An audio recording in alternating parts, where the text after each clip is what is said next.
name is Sanjay Sharma. I'm the CEO of Decklar.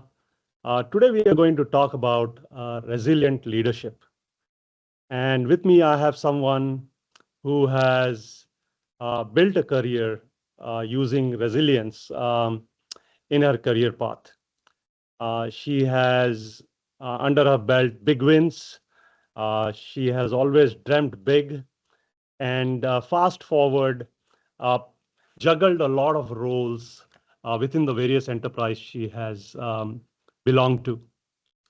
Kelli is a methodical strategist, um, always asking what really she can do for her team. And I feel that her experiences, her battle scars, scaling and growing organizations would help our audience today and be inspired about the do's and the don'ts as you build your career, extend your career into leadership, and many more. So join me in welcoming Kelli. Thank you, Sanjay. What a very gracious introduction. And by the way, coming from you, who I respect so much, as you know, means a lot to me.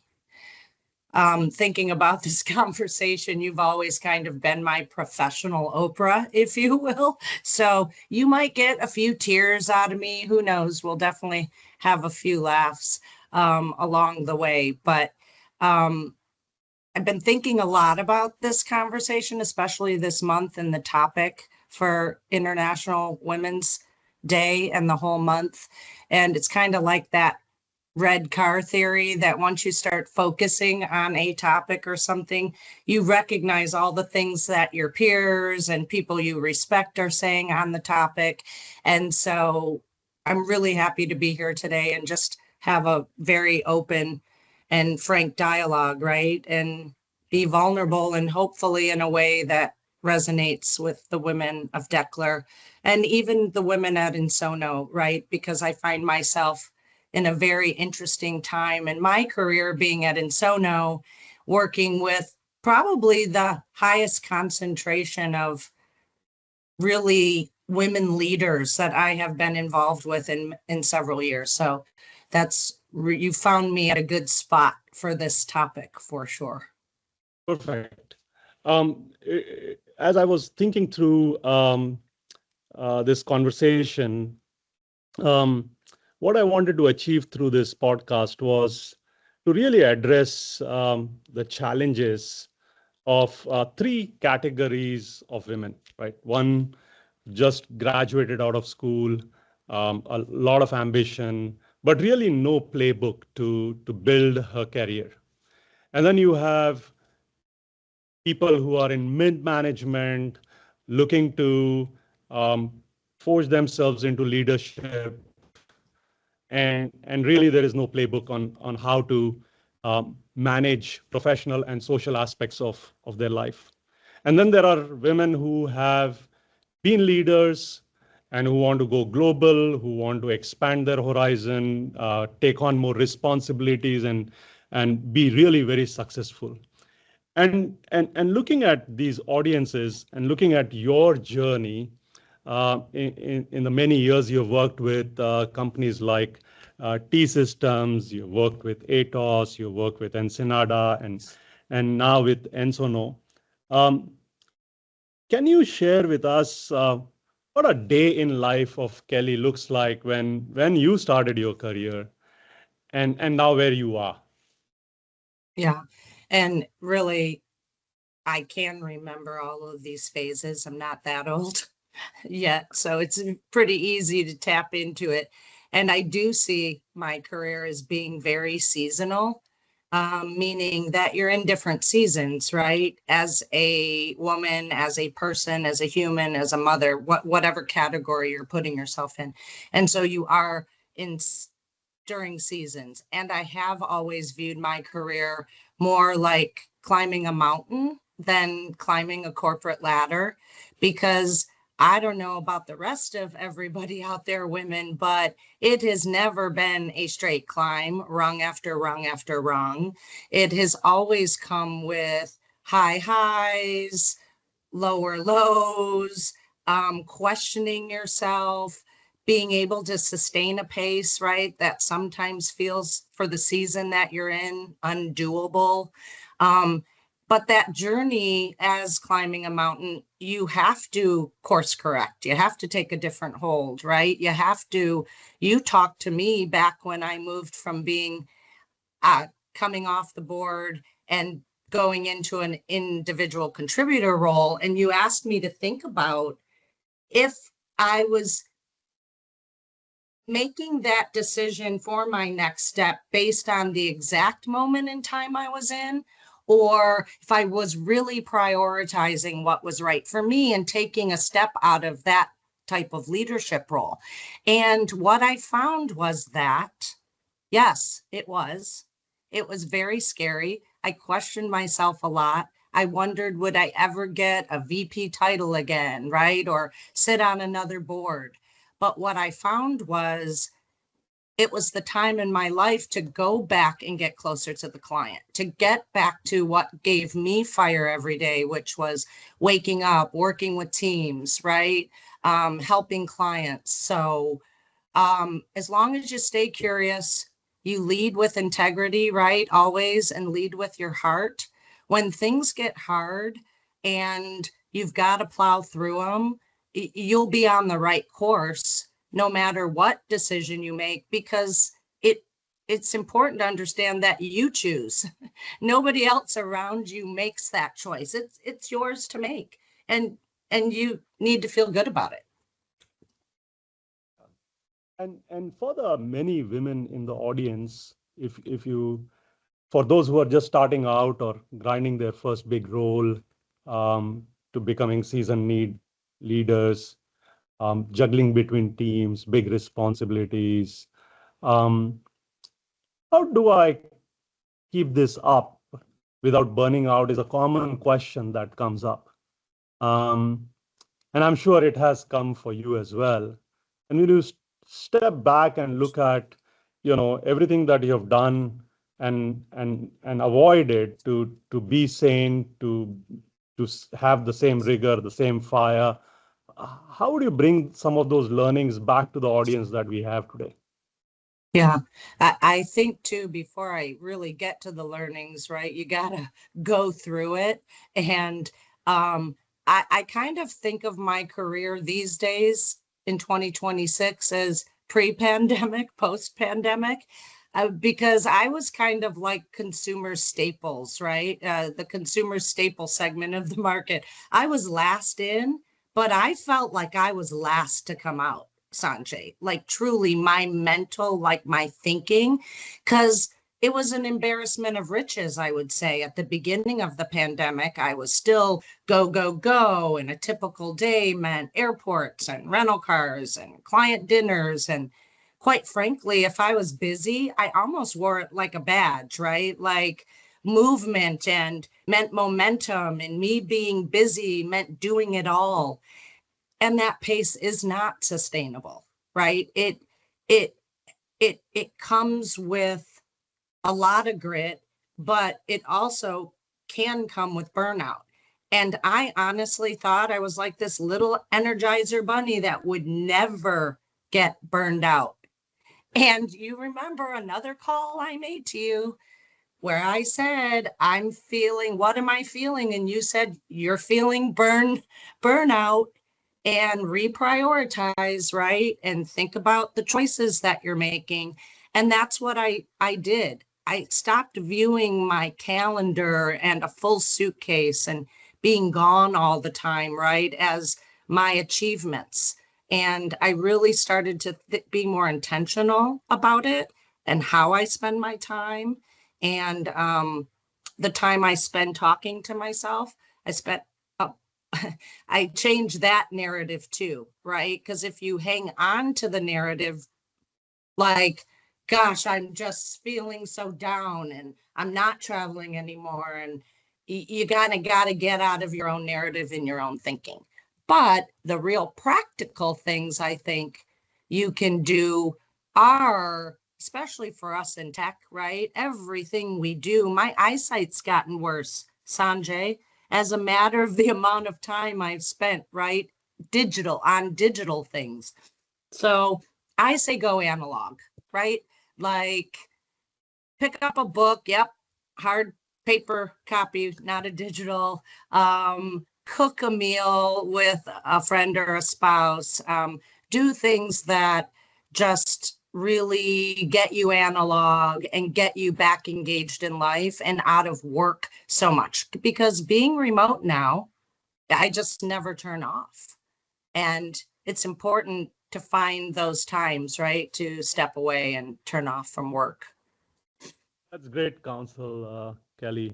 And when you step back, right? I mean, I've been looking at. I read this book, "The World Is Flat," and now the world is truly flat because teams are distributed. They're all over the place, um, coming from very different cultures and backgrounds, and often a lot of our international team members have to navigate these intense cultural expectations, whether it's family or caregiving or long working hours, juggling time zones with global teams. Can you share some very tried and tested approaches and how you shifted your mindset to find that clarity? Yeah, so I did realize I've thought a lot about what resilience means because everyone have always said you got a lot of grit, Kelly. You'll grind it out. You're very resilient, right? But it is a mindset. And it isn't about real resilience, isn't about being the toughest. I think it's about having flexibility and learning how to bend without breaking, right? How to reset those boundaries without guilt, though, because how, we evolve without that guilt means everything about how we can do it differently without walking away, right? Because you don't have to give it all up to do any of it, right? And I've realized everyone talks about their love languages, right? I have a life language. And I hold myself very accountable to this life language.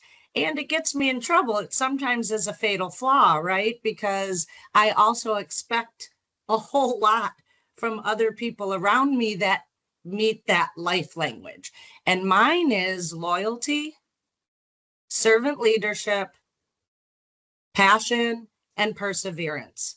And I just feel like I need to give myself grace, give others grace around me, but to know that if I keep my life language as my North Star, right? No matter what season we're in, no matter what stage we're in, when I was a mother, I had priorities at home with Owen, my son.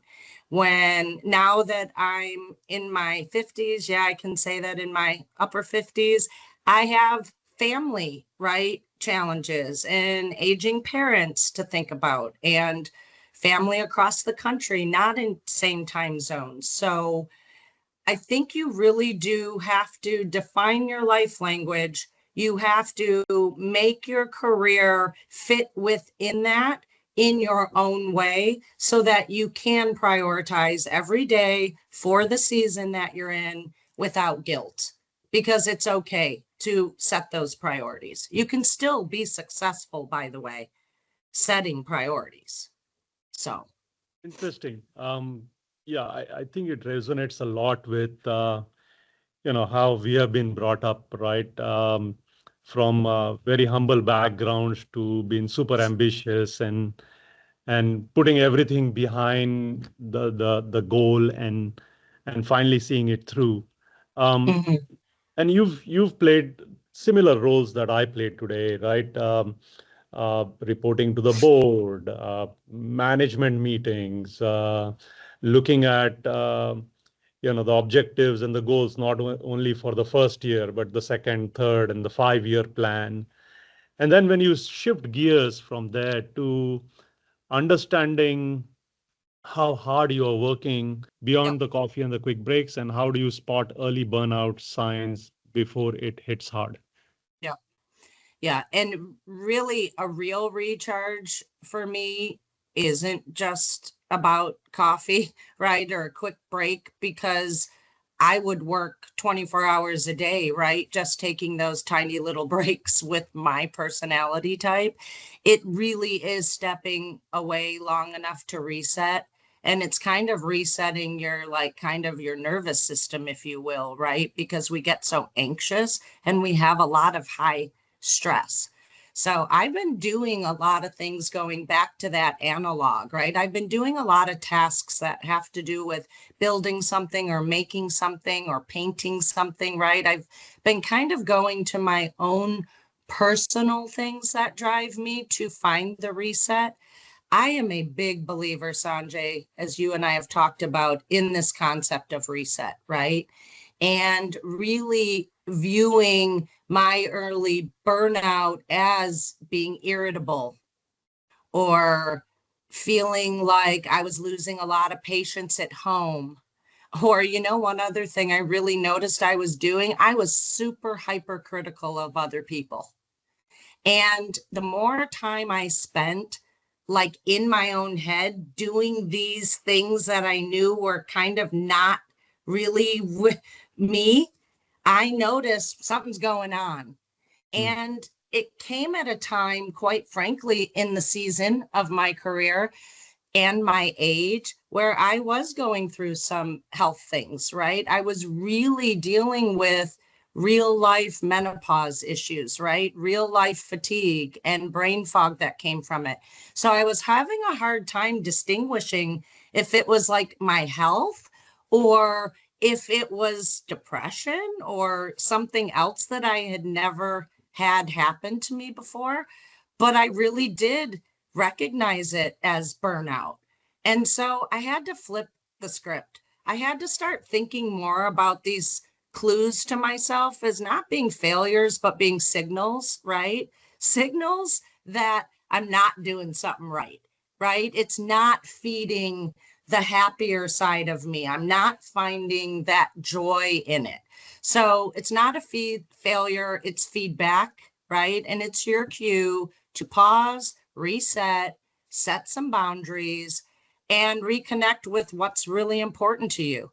Because when you do, that's what will fuel you, I think, beyond the burnout, right? Just to re-engage and get back into, the momentum and the movement of work activity. Interesting. And as you mastered this art of identifying these signals, what's that one thing you wish you had known or done differently earlier in your career to navigate that change, the pressure, more sustainably, right? And I think if there is a golden nugget of advice coming from you to our audience, that would be awesome. Yeah, I think too, I learned earlier on, and I still question it, but it's trust your intuition, right? Trust your gut. It's there for a reason. If something doesn't feel right, whether it's a business decision or a decision in your own life, it usually isn't right. And ignoring that voice kind of only delays the lesson, right? Because my younger self or anyone listening, I like to plow through kind of hard things, but I think as they say, you have to embrace the suck, right? You have to know that it's just part of everything that you do. And once you get to the other side of it, right, it's all going to be okay.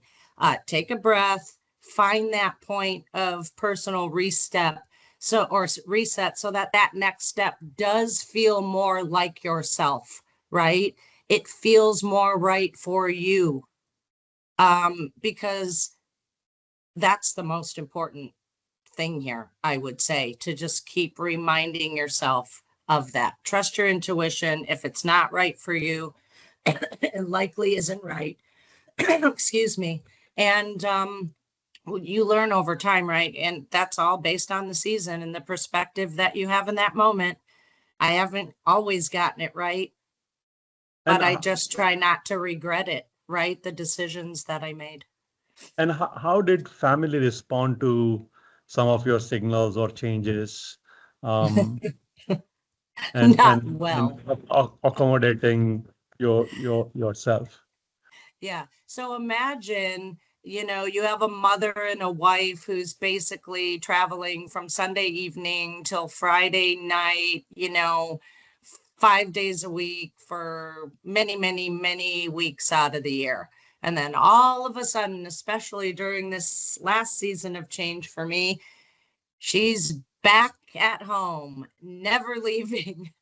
In fact, not only never leaving, but spending a lot of her time observing, right, in between, in her free time, what they were doing, which, by the way, was living a very full life, right, without me, because I was just working.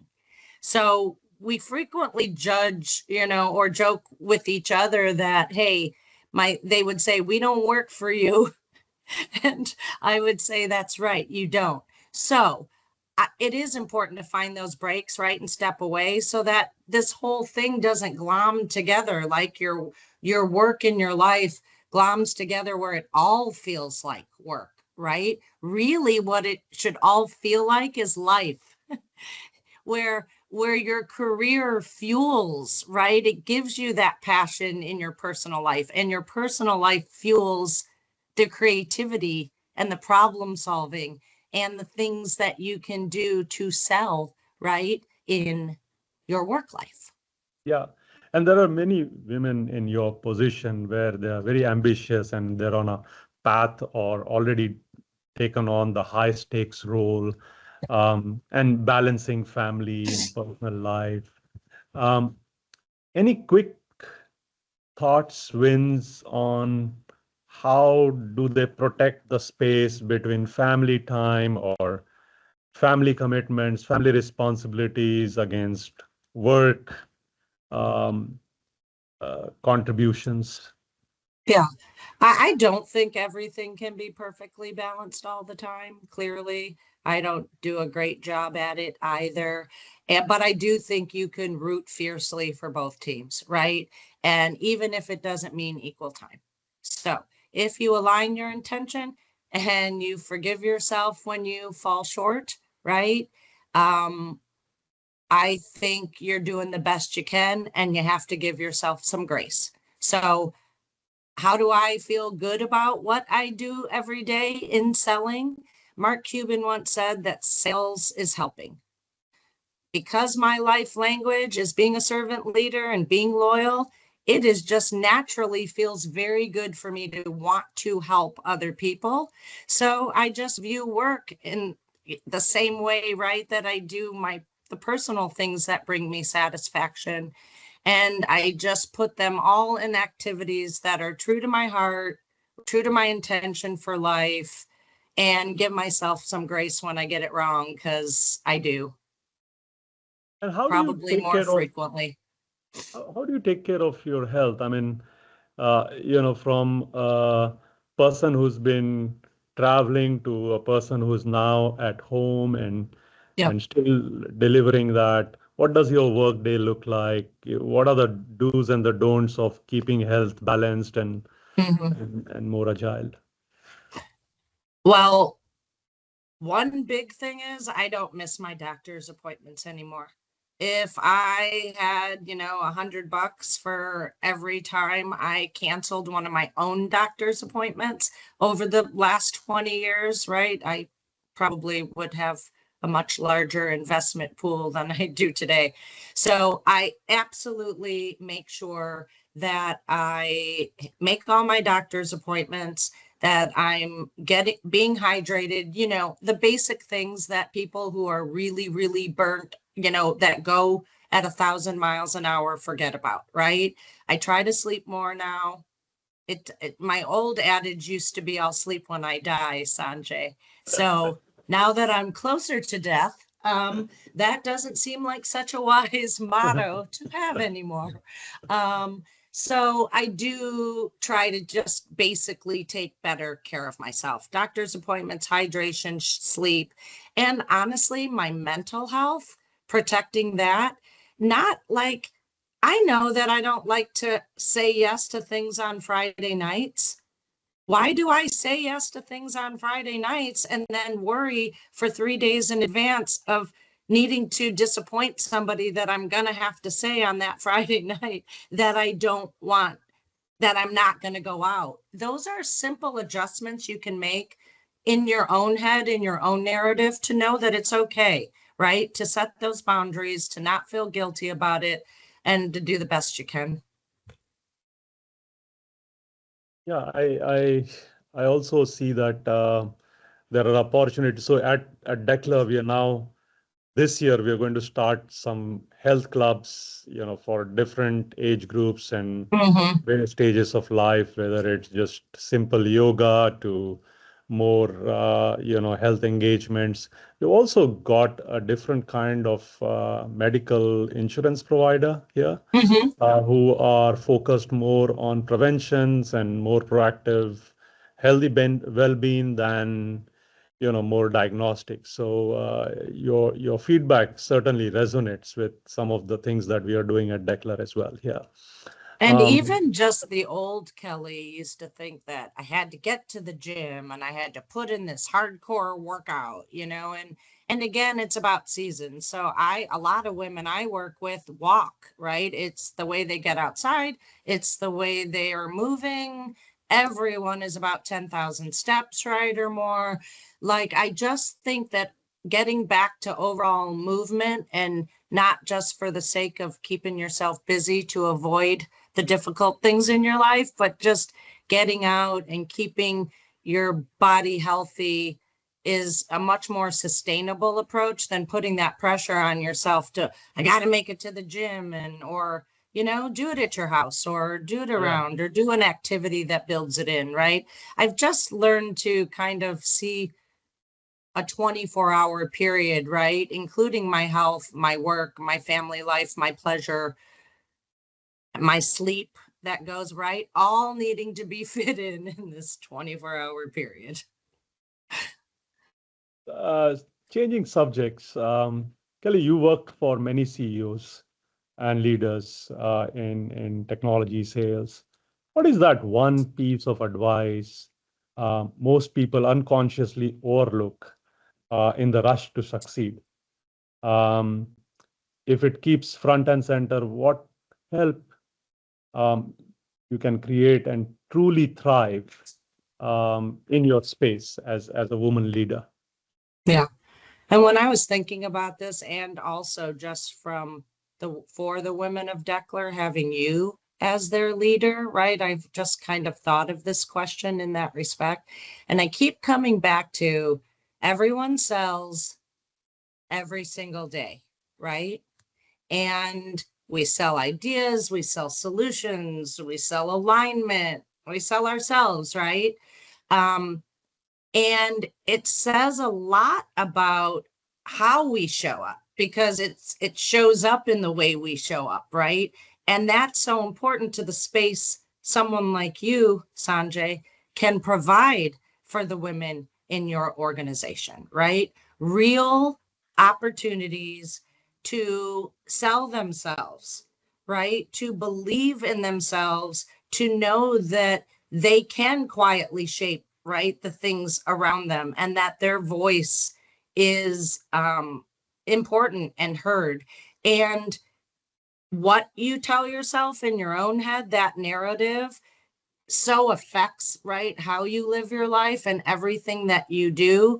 And so it not being disrupted, their internal talk track with a leader that somehow makes them feel less than or question their abilities or capabilities, right? Making that approach really systemic, not situational, right? I know you're that kind of leader, because I had a leader years and years and years ago, and the joke in the company was that the carpet from his office to the bathroom, he didn't have a private bathroom at the time, was worn out, literally worn out. No other meaning to say that they don't think they ever engaged with that CEO, because if you didn't catch him from his office door to the bathroom, that was it, right?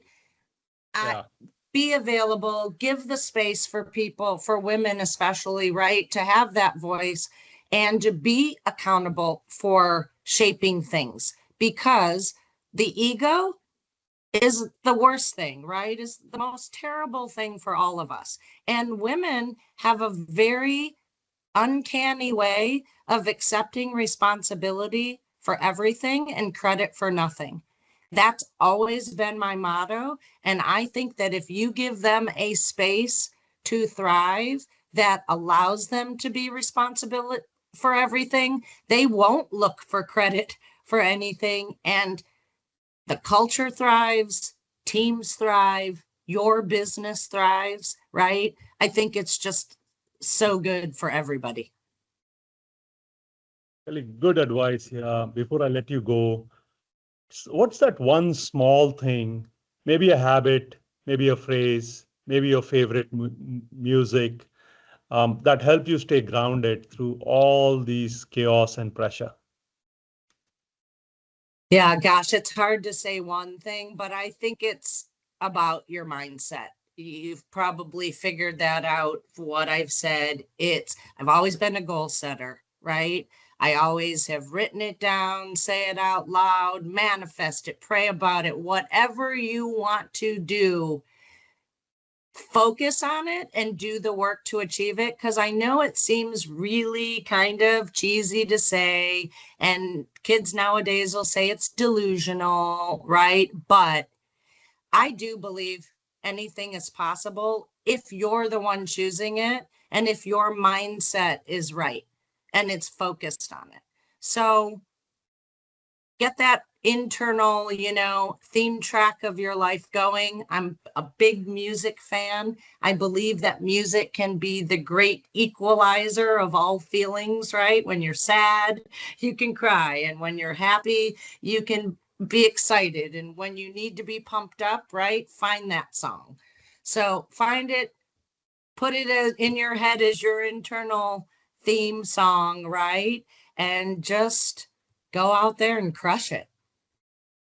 Kelly, you haven't changed a bit since the first time I met you, full of energy. Thank you so much for joining us on this podcast, and hope your all the good nuggets of advice helps the women around us. Thank you again. Thank you, Sanjay. It's very nice to be here.